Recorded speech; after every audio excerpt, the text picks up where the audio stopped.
make connections in at least 3 different ways when you are teaching a concept. And that is using picture format, written, and numerical format.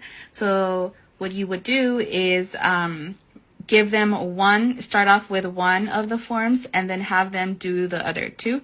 So you could give them the description of what it is and have them give you a picture, and then you could have them give you the numerical form.